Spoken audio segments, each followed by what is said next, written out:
नमस्कार, मैं किरण ओझा अपने चैनल श्रद्धा माँ किरण ओझा लोकगीत पर आप लोगों का स्वागत करती हूँ, अभिनंदन करती हूँ। आशा करती हूँ कि हमारा ये शिव चर्चा भजन आप लोगों को बहुत ही सुंदर लगेगा और आप लोग कमेंट के साथ लाइक सब्सक्राइब भी करिएगा और बताइएगा कि आप लोगों को ये भजन कैसा लगा। हर हर महादेव।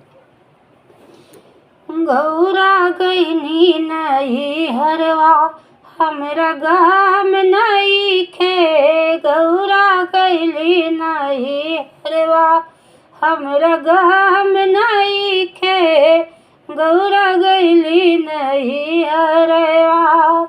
गौरा के नैहर वामे महला दू महला, गौरा के नैहर वामे महला दू महला। हपरी झपड़िया केहू से कम नइखे, हमरी झपड़िया केहू से कम नइखे, गौरा गईली नहीं हरवा हमरा गाम नइखे, गौरा गईली नहीं हरवा हमरा गाम नइखे, गौरा गईली नहीं हरवा। गौरा के नैहर वामे हाथियो घोड़ा, गौरा के नैहर वामे हाथियो घोड़ा। हमरा बसहा बैल केहू से काम नइखे, हमरा बसहा बैल केहू से काम नइखे, गौरा गईली नहीं हरवा हमरा गाम नइखे, गौरा गईली नहीं हरवा हमरा गाम नइखे, गौरा गईली नहीं हरवा। गौरा के नैहर वामे पूरी मिठाइया, गौरा के नैहर वामे पूरी मिठाइया।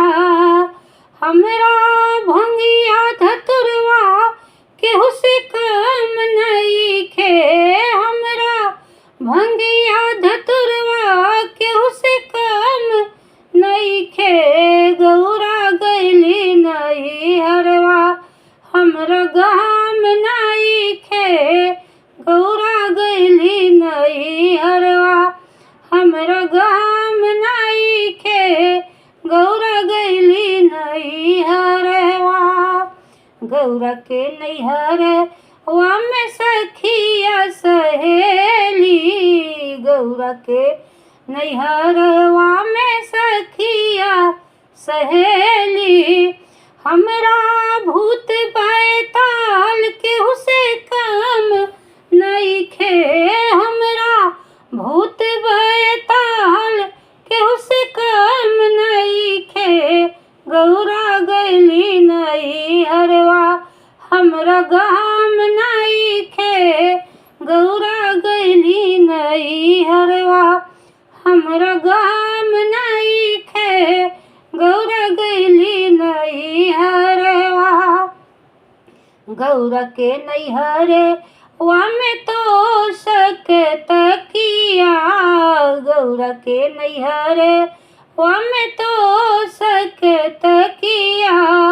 हमरा मिर्गा के छाल केहू से काम नइखे, हमरा मिर्गा के छाल केहू से काम नइखे, गौरा गईली नहीं हरवा हमरा गाम नइखे, गौरा गईली नहीं हरवा हमरा गाम नइखे, गौरा गईली नहीं हरवा।